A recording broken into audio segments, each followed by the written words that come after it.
Hello, wonderful daughters of the King. Trisha Lyons here, your provincial chaplain. I'm actually speaking to you from a very cold New Jersey. I'm speaking to you from a ministry farm where I live most of the time. My wife and I are going to retire here in the next year, so we'll be here full time by the midsummer. How is everybody? I mean, Advent got started. Many of you who work in and through churches have a lot of things you're doing, a lot of programming. Others of you whose relationship to the church is as someone who worships and serves and offers your gifts, and you're not in charge of like bulletins and stuff. But you can't live in this country anyway and not have this whole season in between Thanksgiving and Christmas feel kind of manic, like whether you're joyful or grieving or both. And most of us are doing both of those things all the time on some level. So whatever it's been, we just wanted to check in and see how you all were. And I wanted to give you a specific group of things to think about. Not many, just a few, because you might ask yourself, well, why are you outside doing that? Well, first, this farm that we have, it's about 150 acres, a little less than that. And there's a couple of dozen acres for fields, so that, things are grown here, corn and pumpkins. And right now the fields are laying fallow, which is lesson number one. If I was filming out where the fields are, you would just see like bramble and randomness and bushes and paths where animals have made their way to eat the seeds and other things left from prior seasons. Animals are always gleaning on a farm. But it's a reminder to us, because when you look out our front porch, there's a 60-foot long front porch that runs across the front of the house that's screened, and you can see out on the crop fields all the time. And it's been such a stark reminder. This is the first time we've only been here about 3 years, and we've never had a season of fallow fields. And to just look out there and see that those fields are producing, to use the capitalist or the consumerist or the materialist phrase, nothing. They're just sitting there. But you know what? They're beautiful. And what's happening is they're resting.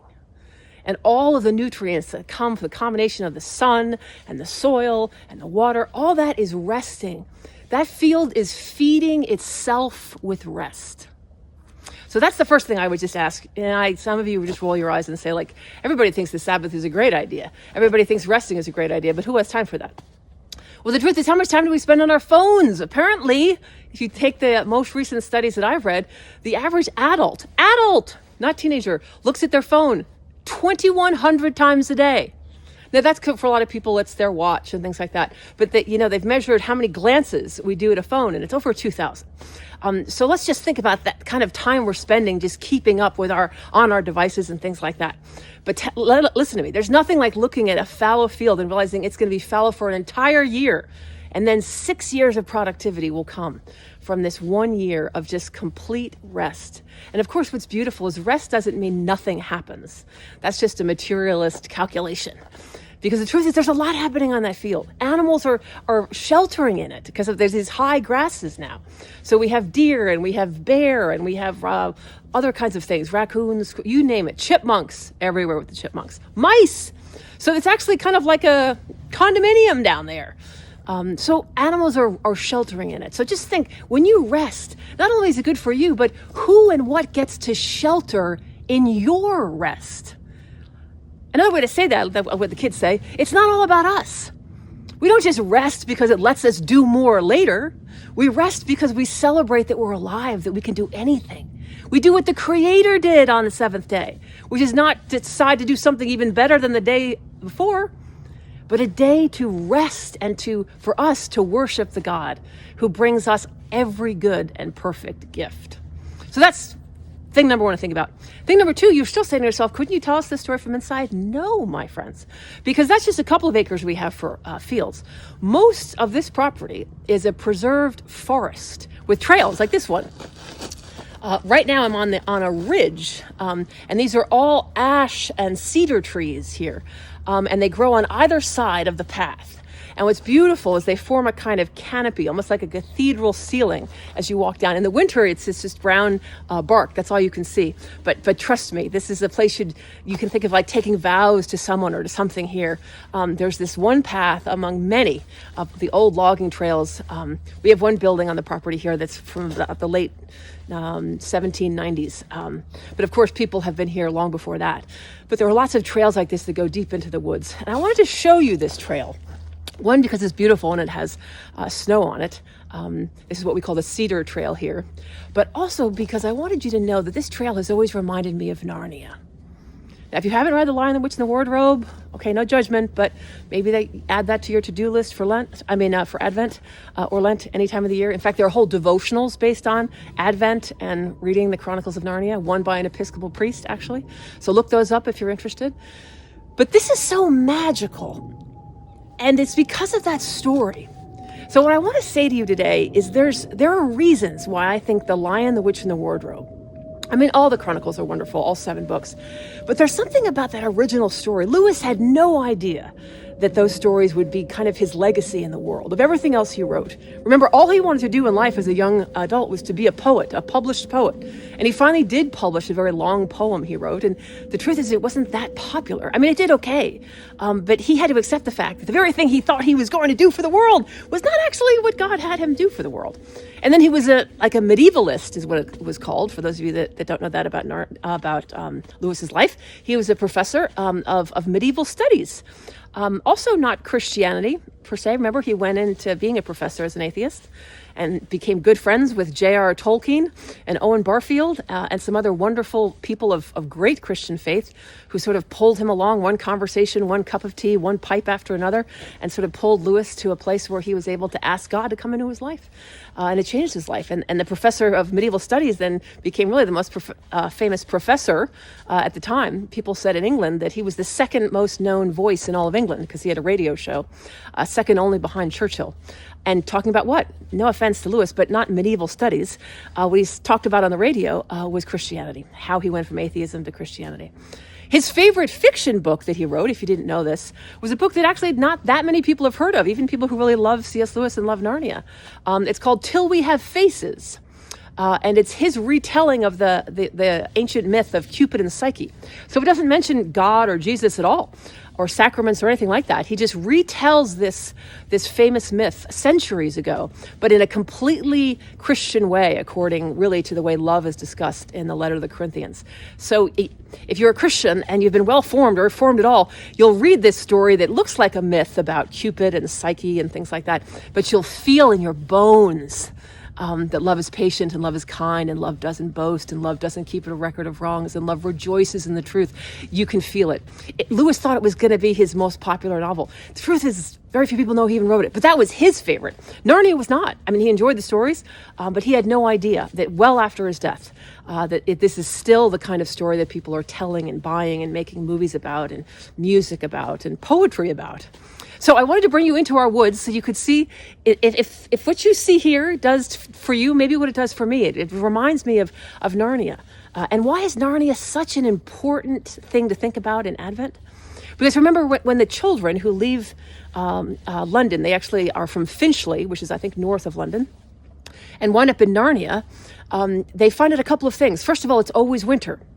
And that's what it feels like here. It was 5 degrees today. And with the wind chill right now, that's about what it feels like.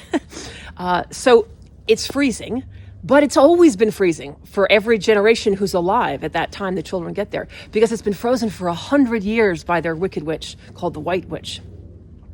So the children realize that there's a place that wasn't always frozen, but it has become that way. And people have really come to accept that that's the reign of this particular witch, and there's nothing they can do about it. Though they do meet a couple of other people, some beavers and people like that tell them the old stories. And they realize there's a couple of species of animals and families of animals that are keeping alive of faith, the stories that Narnia was not always frozen. Think what an act of faith that was, because none of those animals alive had ever seen Narnia not frozen. On 100 years, I mean, I don't know any beavers that live 100 years. So think about that. But what was keeping their faith alive is that they found places to meet together in the cold, frozen woods and share ancient stories. So the truth is, for many different reasons, all of us in our lives feel something is frozen. Some of you might be at a point in your life where you feel a lot of your life is frozen. Relationships you have, your economic situation, your unemployment situation, your employment situation that is kind of freezing your own heart because you don't believe in what you do, or you don't love what you do, or you're not appreciated where you are. Maybe your faith feels frozen. So I love thinking about Narnia and Advent because while the world is twinkling with stars and lights and garland everywhere and candy everywhere and everyone talking about all this joy, Christmas carols, some of you just sort of feel like it's just not what's happening inside you. What's happening inside you feels more like a frozen place that goes on forever and ever. Maybe you've lost someone who means a great deal to you, maybe even in the last year, maybe in the last few months. Maybe you or someone you know is facing a serious health crisis, is facing death. The Narnia stories, they look like they're for children, but it's wonderful that children get a lot out of them. But the older you get, the more you realize they're actually written for us. Where are you frozen? What in you feels like it's been frozen so long, you don't even think much about it being unfrozen again? You have moments where you think maybe parts of it can melt, kind of like resolutions you have in your head about thinking differently or feeling differently. And over time, you may realize that you're not. So, lesson number 1, let fields lay fallow and see what happens. Are you resting in Advent? I know it's hard. I find it to be hard. But remember, you're not just resting for yourself. You're resting to have solidarity with God who rests. Solidarity with other people who are resting. Remember, there are other creatures, other ideas, other ways of being, other prayers that can actually flourish in your rest. So that's number 1. Number 2, think about Narnia. Where are you frozen like this? And again, the reason I brought you here to this part of our farm is I want you to know that if you ever come to visit us, you'll be able to walk on these trails. There's about 80 or 90 acres of woods with just these old logging trails. That's all that there is here. There's really not a lot of not a lot of the fields that grow crops and things like that. This is primarily a preserved forest with trails in it. And that's why it's perfect for Advent, because we are walking. It's a journey. Every liturgical season is a journey. The truth is, every liturgy is a journey, which is why, we have the Book of Common Prayer that tries to order even very different liturgies in ways that are going to be familiar. So not liturgies it's not that they're the same. It's that in some ways in your soul, they should kind of rhyme.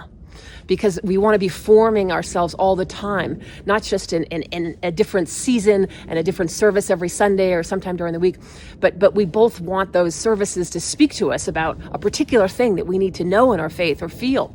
But we also want to have this kind of rhythm of what liturgy is, of what worship is, of what Christian life is.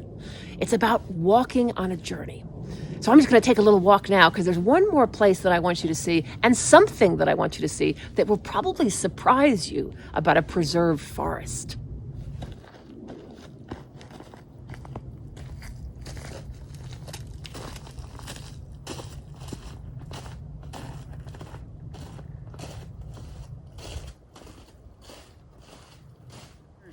I've come a bit down the trail. You just have to walk a little while. And then all of a sudden, there's a little clearing area right here. And then there are trails that go in all different directions from this little clearing. But I wanted to show you something that we have here in our woods, something that has really no business being in a forest. Yes, my friends. We have a lamppost. I have put a lamppost right here at this clearing, mostly because the stories of the Chronicles of Narnia have fed my faith since I was young. In fact, when I was in college and my father had died and I was a freshman, the very first night I was back at college, someone actually read me a portion of the Narnia Chronicles from the third book, The Voyage of the Dawn Treader. And it was about a boy who had become a dragon. He was very skeptical, very doubtful. He was just going through a lot of things. But he winds up turning into a dragon and then wants to turn back. First, he wants all the money of the dragon and the gold and this big cave the dragon lives in. But then he feels alone and sad and he wants to become a boy again. And he meets Aslan, and it's a wonderful story. So go read it about how Aslan helps him take off his scales. And in a phrase that is so C.S. Lewis, the first time that Eustace is his name, is seen by one of the other children, Edmund, he's a boy again. And he says to Edmund, who knows Aslan and who knows how Narnia works, and that this is just the kind of thing that happens in Narnia, he says to Edmund, I don't really know what happened to me. And Edmund says, I think you've met Aslan. And then he says to him, and you've been undragoned. What a great phrase for baptism, right? For faith, for prayer, to be undragoned. The scales that somehow have come upon us that we think they're armor. But remember, at the prayer that begins in Advent, cast away the works of darkness and put on the full armor of light. We're not meant to put armor on ourselves to keep ourselves from being hurt. It's the other way around. Jesus says, feel your life, feel the pain of the world, feel the joy of the world. I want you to feel it all and not try to protect yourself. So let me take away from you the thing that keeps many people from living fully, the fear of death. I will destroy death. Not so that you can put some armor on yourself to keep yourself from getting hurt, keep yourself from dying. That's going to happen. It happens to me, says Jesus. But I change it because I take on death. I then share resurrection with you because I became a human and changed what happens to a human when they die, which is that they rise in glory. We then get to share that destiny of the human person. Jesus Christ, the fully human person, fully God, fully human. So whatever Jesus does in the human body is now possible. In fact, it's God's destiny for all human beings and human bodies. Incredible, right? Anyway, so here at our farm, I have this lamppost out here in the middle of a clearing, and then it trails off to the different ways throughout the property. But it's a reminder of what C.S. Lewis wanted us to remember, that we are entering if we dare to follow where Christ leads us, not go where we think God wants us to go, which is an unprayerful but sort of disciplined obedience, which is I will live the life God wants me to lead. And you're just turning into some kind of religious authority from the first century, who those people never really do well in the Bible stories, people. What we're meant to do is follow the one who says, come and see, taste and see. Zacchaeus, come out of the tree. Woman at the well, drink my water. Woman bleeding in the crowd, come to me. Let the children come to me. Let everyone come to me. And I will give you rest. My yoke is easy and my burden is light. We're called to be followers of Jesus, to enjoy, even in the wake of his time on earth, the grace that comes. We're not supposed to be workers, dutifully showing up, keeping track of other people, letting love keep a record of wrongs of everyone around us. They're not as good as we are. They're not as Christian as we are. No, the whole thing is an invitation. Don't turn Christianity into a science of the legal and the illegal or the good and the wrong. No, we're called into this passionate relationship. And that's why C.S. Lewis creates Narnia, because he feels like that message that this is a relationship with God of joy, that your resurrection begins at the font when you're baptized, not when you die. That we begin our new life in Christ when we're sealed as Christ's own forever, and then the Holy Spirit is in our lives. But you know what? God decides in that moment not to just put delete on our free will. It's up to us. Even though we're marked as Christ's own forever, do we want to walk with him every day? Lewis says this is a message that's hard for people, so he decides to create a world that's very different. And if people can enter it through their imagination, somewhere like Narnia, and in Narnia, they can see very explicitly, good and evil, who are the people who are faithful to Aslan, who is the creator and lover of all things, and the one who gives his life for someone else that they might live and be free, so that all people might live and be free, so that all creation might live and be free. Lewis believed if he could kind of put it into a story like a Trojan horse, you would love these ideas. Who was against that? Who reads these stories and says Aslan is a jerk? In fact, who reads these stories and says that it's ever a better idea to do something besides follow Aslan? It's never a better idea to do something besides follow Aslan. And then the children at the end of the story go back to their world in North London, in Finchley. They go back, and the idea is because they were in a place like Narnia that was so different, for example, that there would be a lamppost in the middle of the woods. Something about it was so different that they forgot all their frustrations with religion, world religions, Christian practices that no one really explained to them, that he could put us somewhere, if we read these stories, where we would fall in love with how the world, the real world, actually works, that there is a creator, that there is an incarnation. Remember, Narnia is always winter, never Christmas. Again, a perfect reason to think about Narnia and Advent. We're all waiting for Christmas. And in those stories, they've been waiting for 100 years. But the truth is, I don't think any of us are waiting for the credit card bills or the messy kitchen with the piles of plates and all the different things that you do to try to survive emotionally in Advent, to meet the expectations of American culture that this is the happiest time of the year and you're supposed to feel so happy. It's exhausting to feel things, but it's more exhausting to feel things that you don't really feel. So my friends, think of this lamppost. Remember where the lamppost comes from in Narnia, that thousands of years ago, you read about sort of the deep history of Narnia. The White Witch, it leaves London and she winds up breaking off a piece of a lamppost in London, just a little piece of metal. And eventually she winds up in Narnia in a kind of fight with Aslan. And she has this piece of metal and she just throws it at him. Remember? And it just kind of bonks off his nose. She's just so angry at him. She just casts it out. But what happens is that little piece of the lamppost falls into the snow of Narnia. And what happens over time is that little piece grows up into a lamppost that is lit all the time, just like this one is actually. This one is solar. It's always light. But the message is that everything in Narnia grows, even though there's winter, a long winter.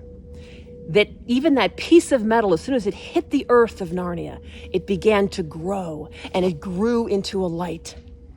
That the Wicked Witch thought that she was, both hurting Aslan when she threw it at him, but definitely she was just taking a piece of trash, a little piece of scrap metal, threw it down. But look, even in frozen Narnia, Aslan is still on the move. Aslan is still the creator who can renew all things. So look what happened to a little piece of metal in the Narnia stories. So literally, like the first scene of the kids in Narnia sets the message. Everything grows in Narnia. Don't be fooled by the winter. Father Christmas will come. Christmas will come. And there are certain animals in the woods who've always known this. Their parents told them the stories. Their grandparents told them the stories. They're telling their kids the stories. And they look around, especially the culture that we have right now. In my lifetime, as a white person, I'll be honest, I have not seen this country so cold, so frozen, and so divided as it is now. But I know the incredible privilege. There are people, whether it's immigrants, people of color, different kinds of minorities of any kind and of every kind, neurodivergence, just name it. There are people who have been freezing in our culture for a long time. But now there's just a lot more of us who feel frozen in this culture. But imagine if we can enter this Advent and keep in front of us this Advent, this truth.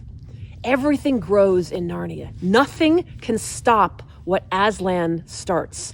That's what the lamppost is about. Think of that in your own life. Nothing can stop what Christ has started. You may say to yourself, I was deeply curious about who Jesus is and deeply curious about the scriptures when I was in college, and ever since then it's been kind of like work and relationships and money and trying to be a good person and, thinking about God when I can and tithing when I can or whatever. But you feel like there was this kind of honeymoon with God and you've lost it. My friends, hear the invitation right now. Taste and see. Come and see. Come follow me. The best years of your spiritual life don't have to be behind you. You could have the most epic Advent you have ever had. We know that that's what God wants. Jesus who gets on the cross for us. Jesus who faces death, who saw equality with God, according to Philippians, not something to be grabbed at, but instead emptied himself and took on the life of a servant. Those who walked in darkness have seen a great light, not because we turned the light on. We've seen a great light because the light comes to us. Christ is coming to you, Christ is coming to me, and asking the same thing Christ has asked every human we have from the scriptures that we can remember. He simply says, come, lose your life, and in me you will find it. My friends, I know you're cold. I'm cold too. In fact, right now, I'm actually freezing right now. But it's okay. It's a reminder and it's solidarity with how many people and how many places across this world things are ice. They're not thinking about potential. They're not thinking about joy. And they're not singing Christmas carols. They could be in prison. They could be in a famine. They could be being tortured. They could be prisoners in this country. They could be in a detention center. They could be in an oncology office. My friends, in all the places where you're cold, don't wait for that cold to pass. Some season somewhere in the future where you want to be closer with God. How about right now? How about now, when you're cold, when it is cold? Look at the signs in your life of the lampposts, the signs that say, in God's world, everything can grow, always. Peace be with you, my friends.